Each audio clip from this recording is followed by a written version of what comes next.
Hey everybody, Jordan here, the PH is silent, and in this episode of the Saturday Morning D&D show, Sir Lucien talks about his West Marches campaign prep. I get excited about a new RPG called Kids on Bikes, and we talk about learning to improv and roleplay.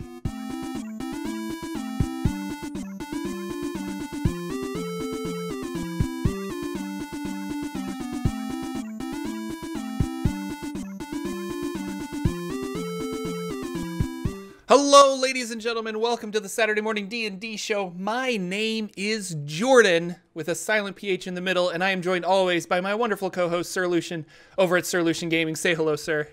Hello. I think I spelled your name right on this one. So fantastic. Oh, yeah. I'll look over and I'm like, hey, my name's spelled right. Yeah. I didn't even notice until somebody pointed it out, and they were like, why is his name spelled funny? But yeah, this is the Saturday Morning D&D show. We just kind of talk about D&D and our games. And I had quite a few games. My cat is going crazy. I had quite a few games going on this week, and I've got one more today that I'll talk about in a little bit. But Lucien, you did not play as many games this week. No, I did not. But before we start, I wanted to show. So before we get into things, we had some people say, "Oh, Jordan didn't get to show off all of the Gen Con stuff that he bought," and I didn't buy a lot of stuff. But I will. I have it next to me here. So I bought Kids on Bikes. This is a role-playing game of kids set in the 80s. It's kind of like Stranger Things, the role-playing game, and I'm really excited about this. Because I want to do a Halloween game. So I'm trying to write a Kids on Bikes Halloween game, and my goal is to record it. I actually bought a new microphone, and it's coming in the mail on Monday or Tuesday, and I'm going to test it out with my Tuesday night D&D group and see how it captures audio around the table. And then this Halloween-themed game that I'm going to write, I'm going to run it and try to record it and throw it up here on the Saturday Morning D&D show channel. So subscribe to us on YouTube, and you can see that when it comes out around October-ish sometime, probably around Halloween. So that's a really awesome thing that I got at Gen Con that I'm really excited for. I bought a Gen Con dice bag, which has been the envy of everybody at Adventure League, which is really fun. And then I bought this really cool dice tray that you snap together. So it comes out, it lays flat in your backpack, and then you snap it together. And so, yeah. So that's my Gen Con swag, very briefly. So just so everybody, because people, inquiring minds were curious. Well, and you probably would have got a lot more, but you knew you had to go back on that flight, and you packed like super light. Like you didn't even bring a suitcase for some reason. Like you could have brought like an empty suitcase. Well, and then just sent that back. Yeah, in my mind, I was thinking I'm not going to be able to go to the hotel to like drop off a suitcase, and I didn't want to like wheel around a suitcase. So I'm like, I'm just going to bring a backpack. It's going to be awesome. But then in hindsight, I couldn't really take anything home with me. So next year, I will definitely bring some more stuff, because there was a lot of cool stuff to buy. A lot of cool stuff to buy. Well, it was funny because I think we had a lot of the kind of the similar things. Like I got some games like you did. You got some games that you're interested in, some nice books and RPGs. We both got something that was dice related. Like I got a couple of dice bags, but I also got like a dice tower to roll in. So you got the dice tray, I got the dice tower. So it was all pretty funny, cool stuff. I did get some, I have an ambition to be able to role play a game at my kitchen table, because I do almost all my stuff online. I did buy some dry erase boards that snap together. Oh, yeah.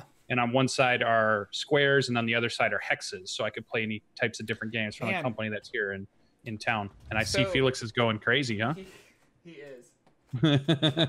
He is going crazy. So there is, I don't remember the name of this company, if I do remember it, because they're not like plugging us or anything, but they make custom notebooks that are dry erase on the inside. Oh, whoa. So nice. like I have some of my D&D prep notes here, and then whenever I am doing hit points and stuff at the table, I can, or just like I need to draw something quick and show them, and then you can just erase it later, the dry erase. That thing has been a lifesaver for Dungeons and Dragons. Just not burning through tons and tons of paper, and being able to fix things. Like if I draw something, I'm like, oh, actually that door's not here, it's over here. Let me like reshape it really quickly for you. Yeah, that's a cool idea. I'm gonna look for that. That's really cool. It's and then it's custom, so I put like Dungeons and Dragons on the front, because you can put like a custom design. I found like a D20 on the internet and was like threw it on there, so it's really cool. Well, then I'm gonna put on their Saturday morning D&D show. Sounds That's what I'm gonna do with awesome. So yeah, so it's been a great week. We're so glad to be back. It's funny that we still talk about it too, but still D&D news is rolling through, and lots, a few things here and there as they ramp up. The end of the year for D&D 5e looks pretty crazy at the moment because of all the stuff they're releasing. Like, they just ramped the number of books, and I know we've talked about it a lot, but we've seen some things here and there. And mostly it was, again, there was a Dragon Plus magazine came out finally. So that was out there if you guys want to go take a look at that. They always have really cool information in there. And this month's issue had an adventure in it too. So if you're looking for an adventure to throw at your players, nice. I don't know what level it was, but I know they said they asked him for some like artwork, and the guy just ended up giving him a whole adventure to play. So they put it in the book, and I thought that was cool. But they're starting to ramp up and talk more and more about their big release that's coming up, which is obviously Dragon Heist, Waterdeep Dragon Heist, which I've been looking forward to. And I think that one's gonna be really cool, but I think it's the second one that I'm looking more forward to, which is when they actually go down, because that I want to see how they're going to handle all of that. I like the idea of the big city campaign. I like the idea of some of the things they're going to do in it, like you're going to own real estate and that kind of stuff. Yeah. But I think it's that big mega dungeon that I'm waiting to look at to see what a 5e mega dungeon looks like from Wizards of the Coast. Some other people have been doing it. And I've seen some conversions and some other stuff that other companies have put out, but I'm waiting to see what Wizards. Well, and lots of people worked on that too. Like, they hired a lot of third-party dungeon designers, I guess, to create that sections of that Mad Mage dungeon and stuff. But I'm actually the opposite. I'm more excited for Dragon Heist because I want to see all of these like city building and city kind of stuff that they're including in the book. So it's not just an adventure set in a city. Like, they have like world building stuff for like, how do you have an adventure in a city, which I'm really excited for, because we've seen mega dungeons before, and granted we haven't seen like a super 5e mega dungeon unless you count Tales of the Yawning Portal, which had lots of stuff, like the Thay one. What was the Thay? Yeah. That's close to like a mega dungeon. Yeah, and it was big. Now I can't remember it. I gotta look it up. And while he's looking that up, and what we should do then is we should tag team DM this, because you could do that first part, and then once we get through that part, we switch, and I take over the mega dungeon part, and then we get to DM the parts that we like. Yeah. It was Dead and Thay, and that was part of the playtest, which actually was a pretty big dungeon from what I remember. But reading it, I didn't like it. And I never actually like I read through Tales of the Yawning Portal, and I was pulling different puzzles and stuff out to use in some of my games. But that one just confused me. I think I need somebody else to like run me through that one, because there was all these like gather a key that unlocks here, which will teleport you over there. Kind of confusing for just sitting down to read it, I guess. Maybe I need to map it out a little better, but yeah, it was good enough that they decided to put it in Tales of the Yawning Portal. So I don't know. Well, and I like that they brought that older content back, which kind of will lead into some of the talk we're going to have in a little bit when we get to that part, because I'm doing the same thing. But like Indoor Adventure had mentioned, that Maelstrom part of Storm King's Thunder, that's true. That can be kind of a mega dungeon, but yeah, you're fighting giants at that point, so you better be ready for that.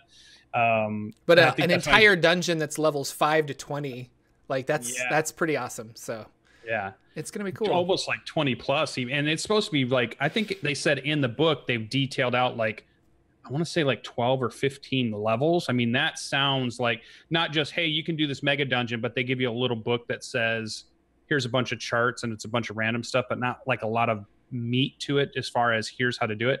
If it's like page after page of awesome maps and grids and things that you can use, and then it's all the random encounter stuff, and then it's all the factions that are fighting, and it's all this stuff going on, that's going to be a huge fun book. And it sounded like it was a big large book, not just like a thin supplement type thing that you sometimes get when people build some of those out. And yours is right, the Dragon Heist is 1 to 5, so you get to play a really fun, succinct kind of adventuring. 1 to 5 is a great leveling opportunity for people playing characters, getting to know their characters, but then to really take it past that 5 to 20 is just so good.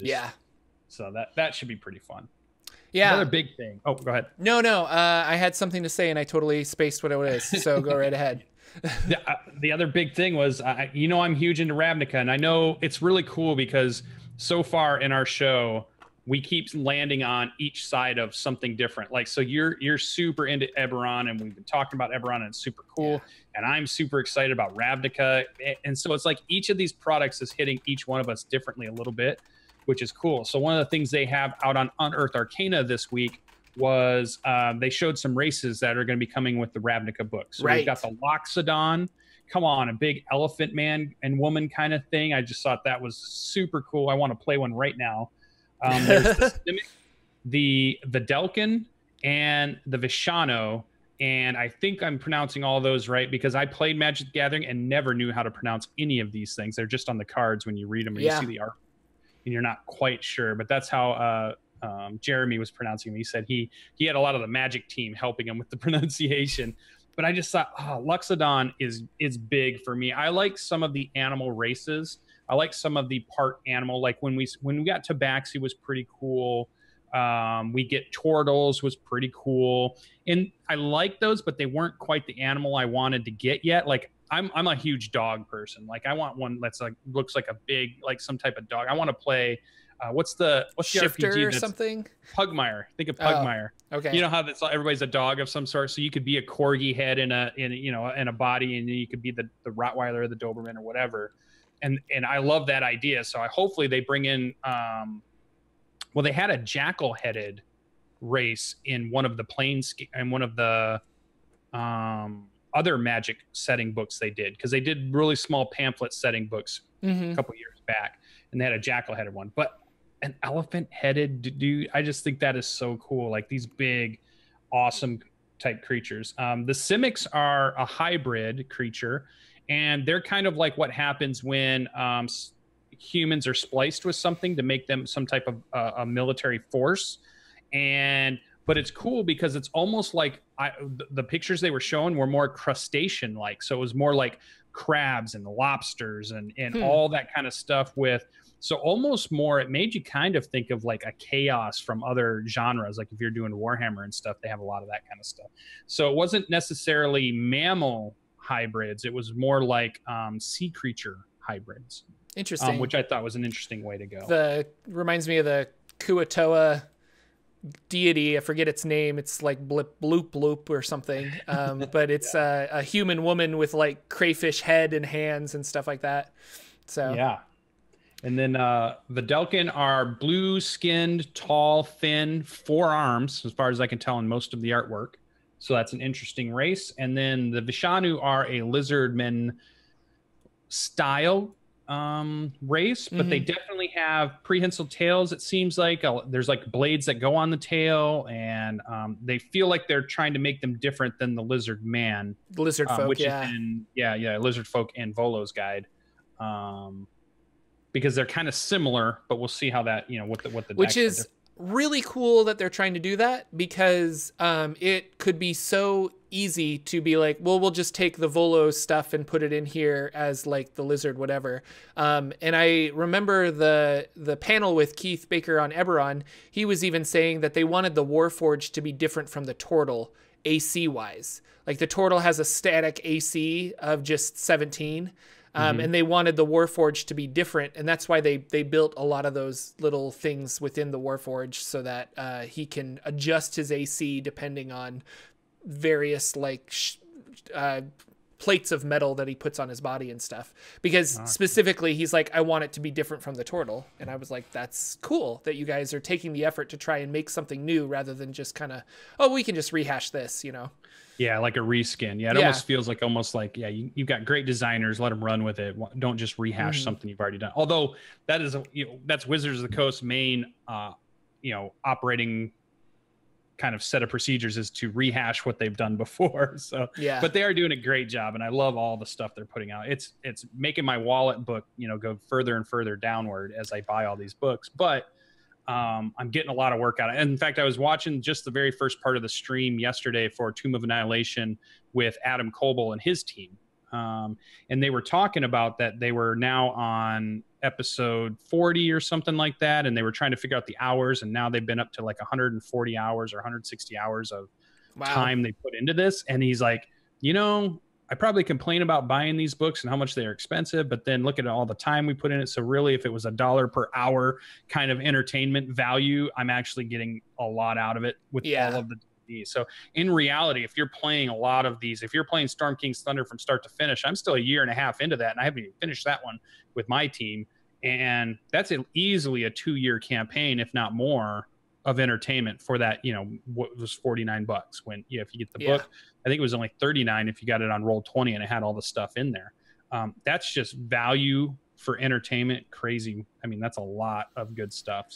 So we're seeing an increase in books per year because we get not one adventure, but 2, like Waterdeep and Dungeon of the Mad Mage, as well as Ravnica. Like, these is all, and granted the Christmas season is a good time to be selling both things, so I can see why they're kind of putting this in. But like, and then Wayfinder's Guide too, if you want to count that as the PDF. Like, do you think Wizards is going to try and increase the amount of books they make per year? Because they had a really good system of, what was it, like 3 books per year, 2 or 3 books per year, and it was like 1 here and 1 here, and we kind of sprinkle like an adventure and then a source book and then an adventure. But I don't know. I was wondering if they were just like, well, maybe we should just start printing more books because we're getting so much and I'm excited for it, but I don't want the quality to go down because of the amount of books that are going up. Yeah. And I wonder too if this is just a fluke. Like, are they just kind of like, we're just testing something out and we had a lot that we wanted to put out this quarter. But I think that's what it is. I think it's 2 tests really, because Eberron feels like a test to me. Eberron feels like because of the way they're releasing it on the DM's Guild first, and it's a playtest PDF at this point that will get updated as things are being discussed and things are happening and people are playtesting through it, and it's not ready for print yet. That felt like they wanted to see how the community would receive content in that fashion, to maybe they would do more of that later on, right? So like, it almost feels like once we see how Eberron is received, how many people are into it, they're enjoying the testing of it, the changing of it, then they finally get their print book, 6 months down the road, a year down the road, whatever it takes. If that model works, maybe they start leaning more to doing more of those, but yet they're keeping their main kind of product line going while they're doing that test. And then the second thing that it feels like a test to me at the same time is that, hey, there's a big Magic the Gathering expansion coming out. So that's, I think, what drove a little bit of it, because they have the big card expansion for that game is Ravnica. They're doing another 3-set edition of Ravnica that's coming back. And I think they've been building knowing that timeline and wanted to do a tie-in to see, hey, where is the community at this point if we do tie-in stuff with our other games? Is it time to bring those in again? Because sometimes I think they do it and maybe they got lukewarm reception. Yeah. So maybe they're like, okay, well, no big deal. Maybe we'll just keep doing what we've been doing. But maybe they're ready to try it again to say, all right, let's see what happens with the reception. Are we able to bring in two big communities together in this? So it feels like a testing phase. It doesn't hurt that it's going to happen during the Christmas season when people can buy books for their everybody. Like it'd be a great Christmas present for me to send to Jordan at this point. One of those he probably won't buy all of them, but it'd be nice if he gets one of them from some other source, And I think those are the only things that are mentioned. Plus, there's still going to be stuff that happens right after the start of the new year that they haven't announced yet, but is already in the pipe and already working and already getting ready for them to do. So it's an exciting time. And I think the community will always try to ask for more stuff. Like they're always saying, where's our Unearthed Arcana article? Where's this? Where's the, we want more, we want more, we want more. So now they're starting to shove more of it towards us. There's going to be that group of people. I think there's like, wait a minute, you're doing too much. You're diluting what we're getting. Yeah. Or is it a money grab? Like the card game, like you have your rare cards and you have your whatever cards. So you don't want to just like, oh, well, everybody wants this card. I need to mass produce it and I'll sell more cards. The idea is like, well, no, some of these cards have to be rarer than the others, kind of a thing. And I think kind of maybe my mind's not in the right mindset for this, and this is a bad example, but it's kind of the same thing where everybody's always going to want things. And so you probably will never be able to give them enough to satiate like how much that they want. Like I want world building books. I want city building books. I want adventures. I want all this other stuff. But if they're smart, they would release it in little bursts like they have been doing. And it just makes me cautious because I'm like, is this a new trend, or is this an experiment, or is this like, you know, the stars just kind of aligned that we're going to have 3 books this holiday season, like September to December. So yeah, for sure. And I felt that way earlier. I got Storm King's Thunder and I started running it, and it was clear there was no way I was going to finish that before the next thing came out. So I remember thinking that, oh my God, they already released something else. I haven't even gotten through Storm King's Thunder. So how am I supposed to buy this now?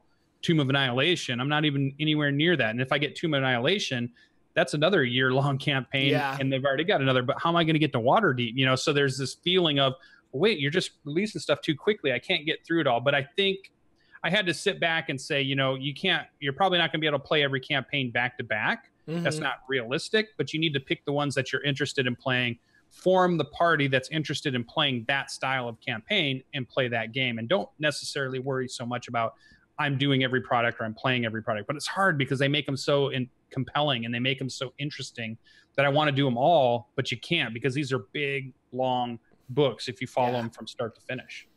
Yep. I wonder if that was another reason to make Dungeon of the Mad Mage more like modular. Like you could jump in at level 10 and go to the level 10 areas, as opposed to, you know, or you could start at level 5 and go all the way to 20.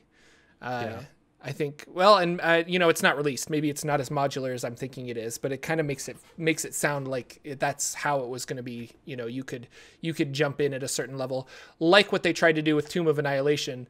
Like if you wanted to start the dungeon at the very end of Tomb of Annihilation, you could just be like, okay, you guys are level 9. We're going to jump into this dungeon, kind of finish out the whole adventure. Or you could play from level 1, or you could start at level 5 and actually bypass a bunch of the other stuff, you know. But as I'm jumping into more games at higher levels, I am appreciating starting at level 1 and progressing naturally, because you really understand your character at that point. Like we'll get into this later, but I am playing a level 8 wizard for Saver Dice, and I'm just like flipping through notes like, what spells do I have? What abilities can I do? Because you don't grow up learning these and getting them at certain intervals and kind of being able to utilize them. They're just thrust upon you, and you're like, I don't even know what my character can do half the time. I don't know, fireball. There you go. So yeah, I'll just throw that out. Yeah. Yeah, I agree with it's interesting. It is hard. I always thought to play the higher level character, especially the spellcaster, because you got so much going on. Yeah. To keep track of, and you're trying to figure out what's gonna, and you don't even know how the spell, you kind of know what the spell does, but then you're like, you haven't been using it for 2 months with all these cool ways that you found to use the spell. Like, because there's always interesting ways to find it, not just the way it's written, right? Yeah. And so I think that it's hard to jump into that. So, but people want to play that higher level. They want to get to that higher level thing. And I think not enough campaigns get there. So it makes more sense to get them, you know, to play that. So that's a cool show that you guys got going. Just started, right? Yeah. Wednesday was the first one, and it's only 6 episodes, so it's only going to be 6 weeks long. But it should be a lot of fun. Really cool group of people that we all kind of like. We got online and we were chatting an hour before the show actually went live, and we were kind of amazed at how quickly we were clicking with one another. And I'm just like, oh, this will be a lot of fun. So, although I get really like. The Saturday morning D&D show, I don't get as nervous anymore, because I think we do it every week, and it's just like a conversation. And it feels like, I don't know, it feels like I'm just talking with Lucien as opposed to talking to a bunch of people on the internet. But with Saver Dice, there's such a pressure to be entertaining when you stream games online like that. And I'm still learning this, like, oh my gosh, like I'm so nervous because am I being entertaining enough? Like, am I being engaging enough for an audience? And maybe it's the stage fright theater background that I have, where I'm just like, am I good? I don't know. Like the audience, I can't tell. So, but it's a different experience streaming games than just like playing with my friends, for sure. Yeah. Well, even in the beginning too, like, cause like you said, you're trying to get character chemistry, but you're also trying to get player chemistry. Yeah. And it sounds like you've got player chemistry because you guys have been on some other shows, or you've been in, you know, it's all kind of that same orbit of friends and people and content creators that are making stuff.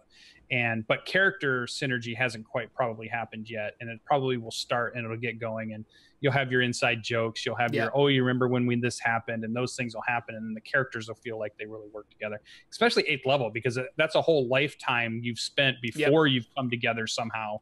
unless, you know, that you've said, oh, you've been in an adventuring group for all this time. Well, now you're just trying to make that stuff up in your head as you go. So it's definitely interesting to start at that point. But it's fun because you get to see a lot of the cool class features that you might not see. Yeah, you it's true. Combination. Did anybody multi-class? Is everybody just straight class? No, everybody's just straight class. It's funny. We've got 2 rogues, a bard, and a wizard. So I went down the very first game, spoilers, but thankfully our bard had healing word and was able to like pump some hit points into me, because I'm just like, well, this is interesting. I haven't really played a high level game or DM'd a high level game without a cleric, and so we're gonna rely on this bard to keep us alive. But I think it's balanced. I think it'll be good. It's just interesting having 2 rogues. So we'll see. We don't have a tank. We'll see. Yeah. But enough about that. I mean, we'll get into that a little bit later. What have you been working on or playing? Because you haven't played a lot of games this week, but you've been doing lots of lots of prep. So what have you been prepping? What's going on? Yeah, we definitely plan to play stuff, but then it falls through, which everybody happens. You know, somebody's schedule doesn't quite work, and then we say, well, let's wait to play that game next week. And so all of that happened this week. And so I just took the days to do a bunch of streaming of campaign prep, because I want to launch a big mega campaign next week that I've been talking about, which is kind of like a West Marches. Okay. Yep. West Marches style hex crawl thing, but it's really blossomed into a monstrosity of my own making. Because I could have taken the easy road in many routes here, and I didn't. Every time there was a decision to make, for some reason, I always chose the hard decision. Like, it was like, let's don't just do this campaign for one group. What if I built this group and I let bunches of groups come in? Like, people just make groups and come and play this whenever they wanted to, type thing. Let's do that. What about, let's just don't make it an all world that I've created and I only have to create a little small part where they start at, and then I can build on it later on. No. Let's have all these groups coming in that could go in different directions. So now I need to have everything kind of built, because I never know which way they're going to go. Yeah. And then that's not enough. Let me throw in, I wanted to go back, and I have this nostalgia of old material that's out there. So I've been browsing all these old modules from 1st, 2nd, 3rd, 4th edition, all of them. And I've got little pieces that I've hand selected and say, all right, over in this hex, I'm going to put something that came from AD&D that I don't think any of them had ever played or seen, but I'm going to drop it in here. So if anybody happens to go over there, they're going to get something that's a converted AD&D adventure like thing. And then this over here is a 4th edition thing. I'm going to convert that. And this over here is something from an OSR that's not even D&D, but I'm going to convert it to 5e so it'll work. So I've got all these little things in place that you can stumble on that are modules from other areas, or mega dungeons, or quest hooks, or whatever it might be from other places. Plus I have all mine that I've created, and all the rules to try to generate letting groups run this. So it's been a huge endeavor, and it's definitely one of those, if this was the way I made my campaign and then I turned around and did a video about game prep, it would be totally different than all my other previous videos for campaign prep. Because this one has been big, this one has taken time, this one has been bringing things together and converting things, and keying a hex map is a big deal. Like, it's so cool to see all of these ones that are in other systems that you can buy, but I've built my own map that was using hexographer, get all the terrain looking okay, then put all the things in place, then go through and just start labeling the stuff at the top and the side. I didn't realize how hard it was to number a hex map. And there's programs that you can buy out there that'll make a lot of this stuff simpler. But for this first test run, I didn't want to spend a lot of money doing it. I'm just getting stuff I can find and do myself without all this extra stuff. And then later on, I would probably use the tools that would make it all easier. So I'm doing it all by hand. Plus, I'm going to stream it. Plus, I'm going to get a show going. I've got a whole Discord that's dedicated to it. I've got documents that are created for how do you create your character? How do you create your party? How do you schedule a game? All those rules. Then I built a skill system for traveling so that we could, because I want the sessions to be a 4-hour session and I don't want it to bleed over into multiple sessions. I want it to be a go out, do some cool stuff, and come back to town kind of feeling in the game. So one of the things I wanted to cut out was traveling there and back. Like, if I did random rolls like you would normally, and we had a combat encounter there before they even get to where they're going, that could eat up a lot of time of the session. So they don't have a lot of time at whatever they're exploring. And I want to cut that out. So I created a skill system to, you know, just roll some dice and do some things that'll give them bonuses or minuses depending on how well they do, and then we'll just be where they want to be type thing. Do you have scrolls of town portals, or? Yes, that's the other thing. It's a one-way, and what it does is it's very Diablo style. Okay. Like you have you can go wherever, and it's basically going to be a chalk that you buy. It's a magical chalk that you buy from a shop in town, and if you draw the symbol, a circle, and they'll draw the symbols. It takes about 10 minutes because I want them. It's basically a concentration spell, and I want them to do it for 10 minutes, so they can't just do it quickly. And everybody stands in the circle. And then it teleports them back to town at a certain spot. And it stays active until they go back through it, and they can go back to where they just left off. But if there's days in between, who knows what's changed in that area, right? Mm-hmm. And the thing that they created on the floor is invisible. So anything that might be looking through there, if it walked through that same room, it wouldn't see that there's a portal sitting there. So it wouldn't necessarily know to just be waiting for them to come out. But it might know that somebody was near there previously, so there could be all kinds of cool fun gameplay. But I wanted this get back to town and then be able to go back out and adventure whenever you got your group back together, so there's not that pressure of we have to continue these sessions one back to back to back. They could be spread out every 2 weeks, they could be once a week, they could be once a month, they could be whatever, whenever you get your group together. The other thing, as far as forming parties, I don't care what levels. If they want to bring in a 5th level character and it's going to run with their buddies that are all 1st levels, okay, there's none of that's going to matter. I think the XP is still going to be doled out the normal way, and so spreading it out, spreading it thin is, you know, going to help some people, not going to help as many other people. Lots of random loot tables and stuff in there, lots of magic item stuff. In fact, I have a supplement that will allow me to do over 1 million unique and different styles of magic items. That was built by Bruce Cordell and back for Advanced Dungeons and Dragons, and was a way to simulate the type of magic items that were created in Diablo 2. And so I'm going to use a very similar process, convert it for 5e, that has this thing that does a lot of random rolling that turns these magic items into cool stuff, and then people can pick those up. So that's going to be super fun. So that's really everything I've been doing. I've been streaming some of that, so I've had help from people stopping by and giving ideas. We did naming of the town. I want to have the town detailed out. I want to have the tavern, one tavern definitely detailed out, which is the Adventurers Tavern.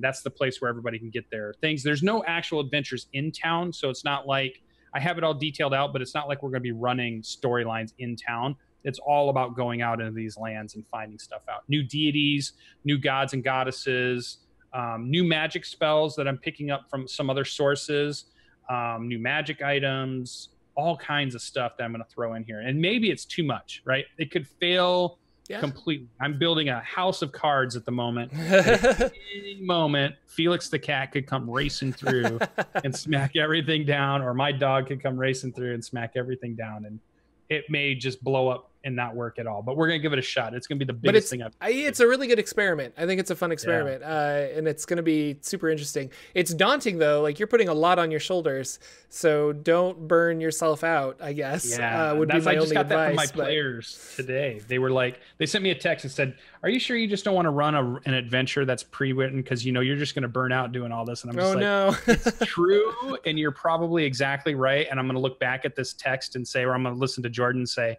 you're absolutely right. If I'd have listened to you guys, you know, a month ago, I was going to burn out, but right now it's so fun. Yeah. And the creativity is just so much. And I'm like, I'm learning how to weave things in. And I'm like, this little group of things that they've never seen is going to interact with this thing. And they might stumble on this. And how is that going to, it's just like all this stuff is rolling in my head. And it's like this big epic book, you know, Game of Thrones style story that's in my head at the moment. I can't wait for it to unfold. And it might not never unfold. That's the crazy thing. You could build all of this and none of them even go to those places. You just never know when you're building something like that. So yeah, we'll see. It is a fun experiment. I'm going to like it. I'm going to give it a full year test run, see how it goes. I'll probably have videos where I talk about the starting, the middle, and the end, and people will be able, even people in the show will be able to join in and run their own games, run their own parties, run their own characters. So fans of the show, get ready, because I'll be announcing all of this starting Monday is when I'll start announcing a lot of the stuff, and signups will start happening, and scheduling will start happening,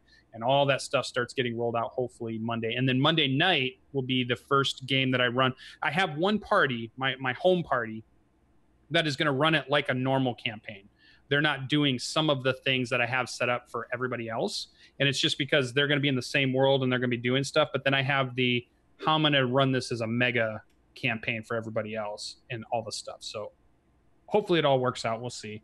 It should be fun. Yeah, no, it sounds exciting. So lots of really, really cool stuff. Yeah. Oh, they had one other cool thing in there. There was something in that book that talked about saving the game sheet of paper. So like you could build a dungeon experience, a mega dungeon experience, which I'm really into at the moment, which is why I'm trying to do a bunch of these. And the idea is that when you go into the mega dungeon, whatever it is, you have a treasure sheet of piece of paper where you mark down XP that you get, treasure you get, magic items you get during that time. If you make it out at the end of the session, you transfer everything from your sheet to your character sheet. It is now official. If you go 3 hours later and at the end of that, everybody dies, then you throw that sheet away and we start the game right back when you were walking into the temple thing again. So it's almost like a save game area. Yeah. And I kind of like that interesting mechanic of if you're going to do a dungeon delving style campaign where it's all about diving as far and as deep as you can into the mega dungeon. And if it goes horribly wrong, you respawn back. And it's just a cool way. It's a little PC gamey or console gamey, but it's also still can have a lot of cool RPG fun and storytelling and stuff in it. And it's a mix of the two things. I think that'd be really fun to experiment and try out. Maybe they lose half their gold when they do that, like respawn at the save point, so that there's because Dungeons and Dragons is about taking risks, but you're very attached to your characters and you don't necessarily want to die. So that creates the tension. You kind of eliminate that tension with a save point, but allowing a player to respawn, having some kind of consequence, like losing half your gold or something, would still encourage them to take risks, but actually care about what they're about to do. So I don't know. Yeah, I just, it's kind of pulling in some genres that I like. Like if I'm going to play a computer game because I can't get my friends together to role play, which has happened many times throughout my life where you just couldn't find a party to play. Although being able to play online has kind of changed that for me. But back when it was the only way you played was if you could get, people at your table. And if that couldn't happen because of schedules or whatever, you kind of looked for other things. So like you would play things like Baldur's Gate, or you might play, people might go to Skyrim because at least it's role playing. At least I have a character. At least I'm leveling up and it's fun. I'll show, let's see.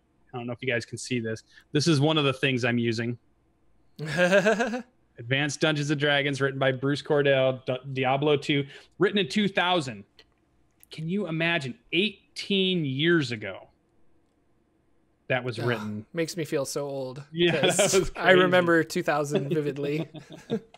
So that's pretty fun. And I just think that the whole idea of being able to do that style. Now, it's not a style that everybody wants. Lots of people like story style RPGing. Lots of people like you're saying, we were talking just before the show, we were talking about kids on bikes. And that's not going to be necessarily the crunchy dungeon delving, moving miniatures on the table style game.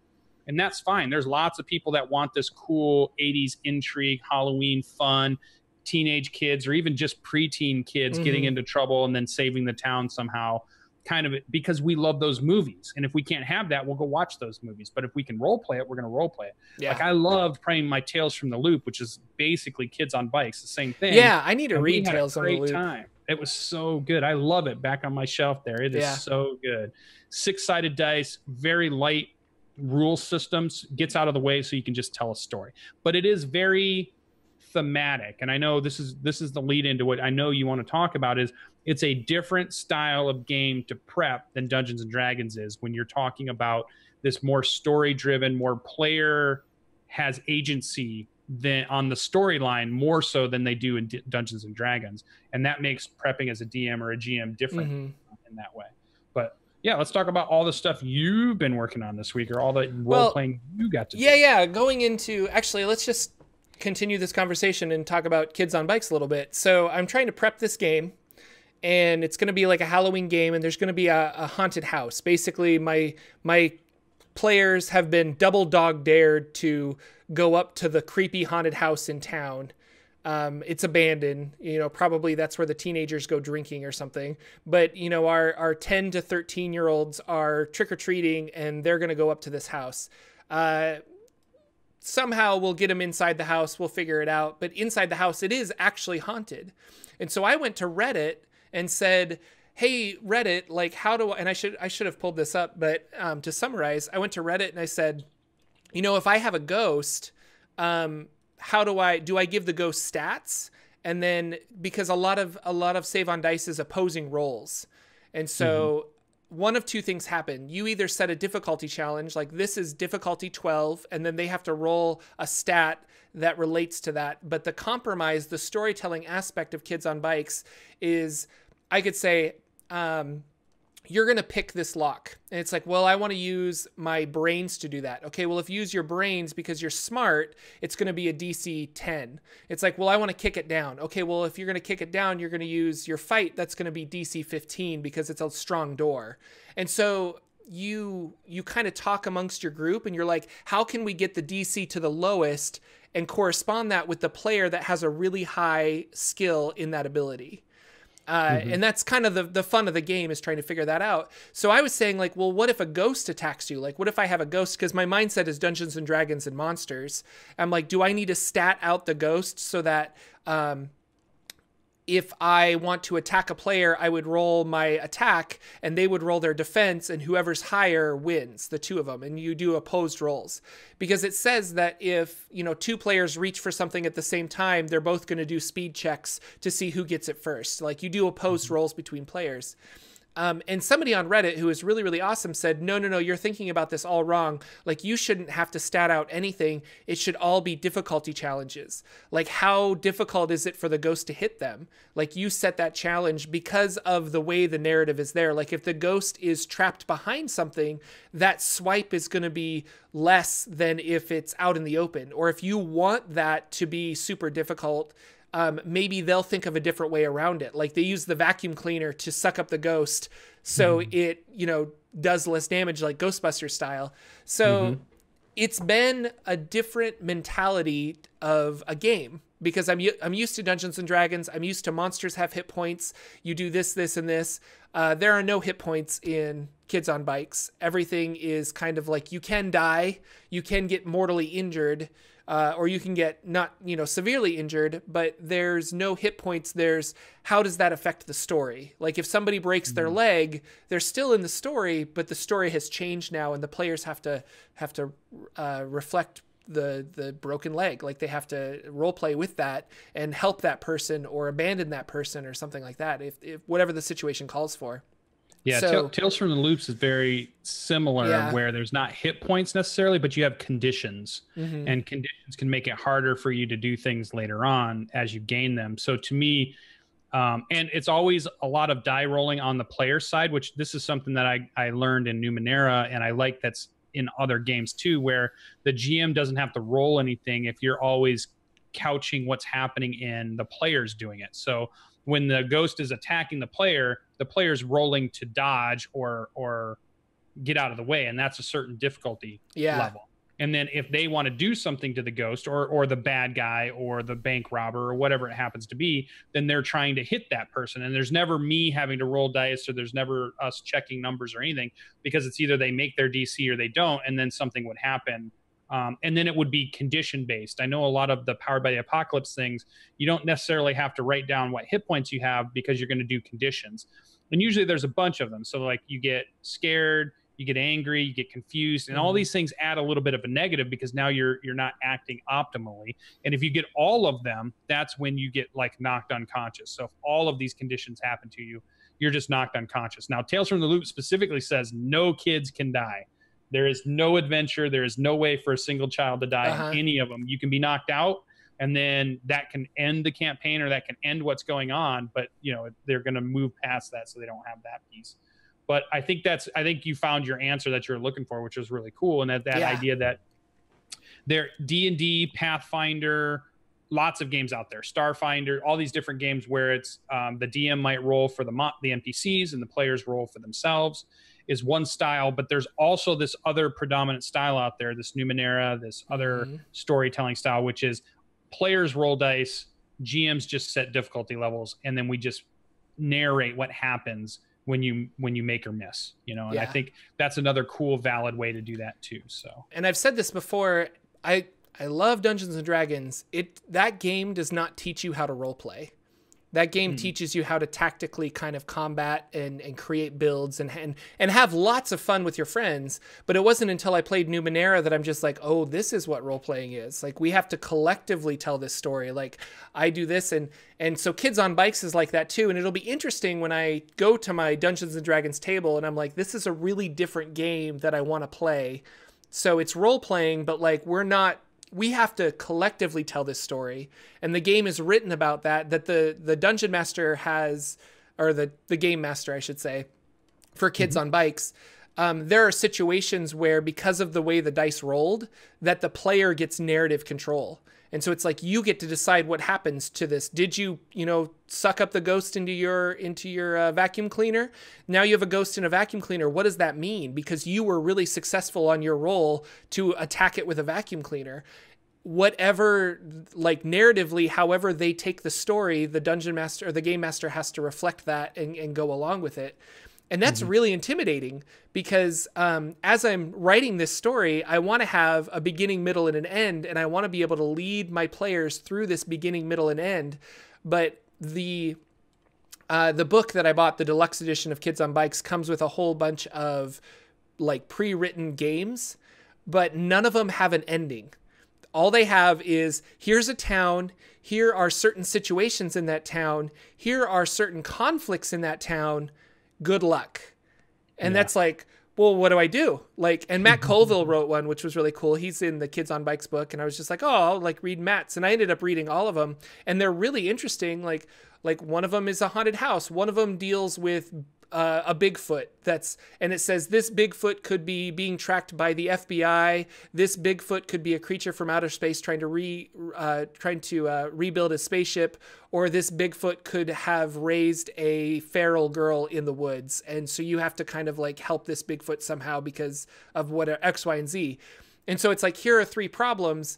There's really no way, like, we're not telling you how to solve it. And that's just kind of that improv intimidation, I guess, where they always say, like, we'll be good at improv for RPGs. Improv will really help your RPGs. But we've talked about this before, that nobody actually teaches you how to do that. But games like Numenera, if you play them, and games, I think, like Kids on Bikes, Tales from the Loop, the more you play them, the more you're kind of forced into, because you have to tell the story. Like, you can't just be a passive player, because those games don't work with passive players.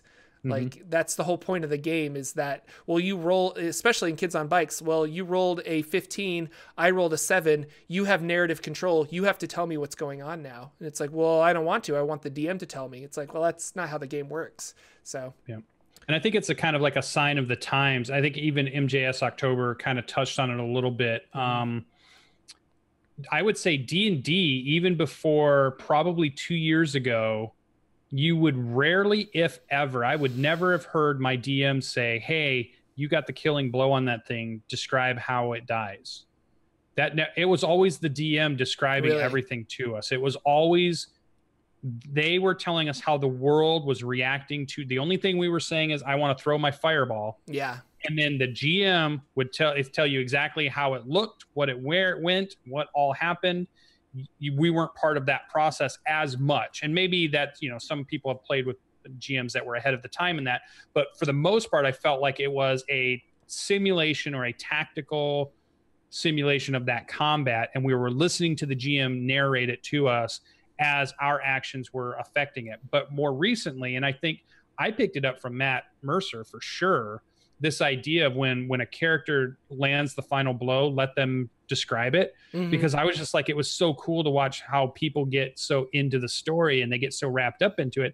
If you let them describe something, even if that's not the way you wanted it to be, like, I take his arm off and you're like, oh shoot, I didn't want his arm off because I'm going to bring him back something, but you're like, all right, let them run with it, you know? Yeah, yeah. But it was like, once I saw them doing that, I thought, yeah, I do that for all my players now. I let them describe criticals. I let them describe the final blow, or I let them, if they do something really cool, I just step back and say, well, tell me how you leaped, did a tumble roll over the table, and did all this stuff you just asked me to do off of this athletics roll. You tell me, you just let them run with it. And they'll say stuff that'll be like, you know, and I did this and I throw the table in the fire and now there's smoke everywhere in the room. And that might not be something I wanted to happen, but you know what? I'm going to roll with it. So I think you're right that certain games can help you learn to improv, but nothing can teach you to do it. It's only like practice, I think. Can you get better at improv? Yes. It's just practicing it, and you have to start somewhere, and you have to have a game that allows you to do it, and you have to have players that are going to be ready to do it. And you could, like this fear you had that you talked about a little bit earlier too, was what if your players aren't comfortable with improving yet? What if they aren't that type of player? So you have to kind of figure out a way to make them comfortable in doing it and help them along doing it while it's all new to you at the same time. So it's definitely daunting on some of these story-based games. No, it's and I've been thinking about Kids on Bikes a lot this week because I'm trying to, I want to be able early October to record this game and then edit it and put it on the internet for Halloween and actually be like, look, we did a cool thing. I don't record a lot of my games, so I think it'll be really fun for the Saturday morning D&D show community and just friends of the show to be like, oh, look, like Jordan actually plays games, because we never see him play games. But I don't know. It's that in mind that I'm going to air it on the internet makes me want to make it really, really good. And that makes me want to like script it out when I really need to just trust my players and trust in the game system and create an interesting game that way, an interesting story that way. So yeah, that's Kids on Bikes. I really like it. I like the idea of it. I think it's a fun, cool game. I kind of got away from a lot of other things. What else did I do this week? I played a little Hot Springs Island. That game is also becoming heavily improvised because I roll randomly when they decide to go somewhere. So they're like, I'm going to go to hex B7. I roll randomly to see what's in hex B7. And I feel like I escalated the story a little too far because they found this magical stone that I wasn't really prepared for them to find, but they rolled really well and they were searching, and so they found it. And this magical stone belongs to the big bad end guy, evil guy. And I'm like, wow, I kind of escalated this where they're just like, well, now we've got a stone, we should go attack him. And I'm just like, oh, you're going to die if you try that, because he's like a little, like you should have been maybe level 4 or 5 before you found this stone, but you're level 2 or 3. So that's been an interesting thing, but I'm having a lot of fun with Hot Springs Island. I talked about Saver Dice. I'm going to be doing that for the next five more weeks of that, which is going to be really fun every Wednesday at 7 Eastern on YouTube on Saver Dice. So you could check that out. And then finally, today, I'm going to be on Gratuitous Roleplay.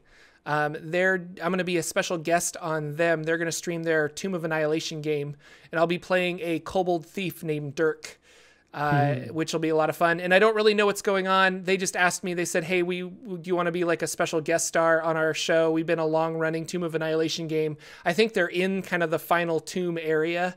The quote Tomb of Annihilation. I think they're in it. I think they're typing in chat right now for you. Oh, they probably are. Sweet. Yeah, Casey. Woo. So yeah, that's going to be super fun. So be sure to check out them, which is Twitch TV/Gratuitous Roleplay, right? Gratuitous RP. Yeah, they should be able to put the link in. I think I have links enabled there. Yeah, so link it up. And that's going to be at, 3 p.m. Eastern, I believe, Sam. And I'll try to host them as well. I never host anybody. I should be hosting this show as well. But everybody who goes to my channel probably goes to Sir Lucian's channel. You are a host on this channel. I thank you. It's the wrong kind. Yeah, Twitch TV. Thank you. So that'll be lots of fun. I'm really excited to be a part of that game. Although the nerves of performing in front of people again, that's kind of like What level's your kobold? I'm a kobold. Yeah, kobold thief. What level? Oh, level 7. Yeah. Ooh, nice. Sneak attack. So I got all the sneak attacks. Yep. Got some double short swords. It should be fun. So cool. Yeah. So no Adventure League then? No, I decided not to Adventure League because My friends that I play with on Tuesdays that we all kind of get together to play Adventure League, they were like, well, we've got something going on, so we're not going to go to Adventure League. And I'm like, oh, I don't really want to go by myself because I like playing with my new friends. So I opted to stay home, and I was going to live stream. And then I found out that I can't live stream because my ISP seems to be limiting my streaming capabilities. So I need to call them and figure out what's going on, because that's fun. But I wanted to do a big like Q&A on Eberron because I was excited about Eberron, and I've been reading Wayfinder's Guide, and it's just kind of fun stuff. So once I figure out my streaming stuff, look for that in the future over on Forgotten Realms Explained. You mentioning your Saturday game, I'm going to be doing a character creation tonight for a pretty casual game of Predation. What's that? Which is one of the setting books for Cypher System. So the stuff that Numenera is built off, Strange and all that stuff. It was stuff that I ran and demoed at Gen Con this past year, a few weeks ago. And so Agrippa the Green has put together a call out of players that wanted to try the game out, and she was looking for a GM. So I volunteered that we do a nice little one shot to teach people the game. Sweet. So tonight we're going to do the character creation so they can, and here's something that's really cool that you might like. You're going to want to play this at some point. So this is Predation is dinosaurs and technology mix, right? Yes. The plot storyline is somebody invented time travel. They decided to go 65 million years back into Earth's history to get resources. And they went that far back because nothing they did to the planet would matter, because the comet would hit it, wipe everything out, and everything started over. So that it wasn't going to mess with the timeline in any way. At least that's what they think. So this is why they went back and did it. But then they were going back and forth, and that stopped. And that's where the world starts, is this, there's no longer, something's happened. Nobody can go back and forth. Everybody's stuck. Now what do we do 65 million years ago? And they have technology on dinosaurs. So dinosaurs with lasers and all kinds of cool technology. So you're mixing the two things together, which is fun. But here's the other cool thing about this game. Not only do you create a character in this game, you create a companion dinosaur. Yeah. Everybody gets a companion dinosaur. And here's even more fun. You don't play your companion dinosaur. After you create them, you hand them to the person on your left. They play your dinosaur and you play somebody else's dinosaur. So it's this really cool mechanic of everybody having a character, everybody having a companion, everybody getting to play somebody else's character. So hopefully we'll get to play a little bit of that into the game. It's only a one shot, so you only see so much of the rules. And then next Saturday is when we're going to run the game. I'll probably stream it on my channel, but we're still wanted to be kind of a casual game. So we'll see, that might change or not. But I felt it was really fun. Predation is a really cool game, and hopefully maybe I'll get to run it for some other people too. Or Tales from the Loop I want to run. Or Overlight over my shoulder. You got Overlight. So Dungeon World, we got to play some Dungeon World. All the good stuff. What time are you streaming that tonight? We're going to start after 9. I'm just going to throw my stream up of me talking to the players. So it'll just be me, and I'll be able to answer questions about Predation. So if people want to come on and just find out what the game's about, I'll be there doing that while helping them create characters. So cool. Yay, we got a new follower. Yay, new followers. Well, this was super fun. I have a couple of I'm going to write this down in the show notes, and maybe we can just tackle it when we have less to talk about. But I ran a Dungeon Crawl Classics game, which I was really excited about. And I'd like to talk more about DCC because I'm going to slowly level up my players and hopefully play another game of DCC. Because the more I research Dungeon Crawl Classics, the more I'm just like, this is the game for me. I love dungeon delving and fighting, and there's crit tables and there's miss tables, and it's just so much fun. So go research zero level characters. Go research Dungeon Crawl Classics. I think you'll fall in love with it too, if you're anything like me. So, but with that, I think we'll wrap up our show unless you have anything else you want to talk about before we go. I think that's it. Everybody just keep, following on all the channels. Me and Jordan are always looking for more followers and talking to us in those video message areas too. There's lots of good conversations going on in there. Always ask us questions. Check us out on Twitter. We are always on Twitter, keeping up to date on what's going on. And there's games. Keep an eye out on Monday, because Monday is going to win. If you want to play in a game with me in this campaign, this mega world, you're going to see the information that's going to allow you to do that and get your friends in it at the same time. Sweet. Yep. And yeah, Indoor Adventure, put the link in there. But if you do leave comments on the YouTube channel, Lucian's actually really good at popping in there and answering stuff. And then I will answer as Saturday Morning D&D Show rather than my other YouTube channel, but I pop in there and answer questions too. So it's a good way to get a hold of us. You can always follow us on Twitter. Our Twitter handles are above and below us. So go ahead and check that out. Yep. And all the links are in the chat now. And we will see you next week with another episode of the Saturday Morning D&D Show. Thank you guys so much for coming out. Love having you, and take care. Bye, everybody.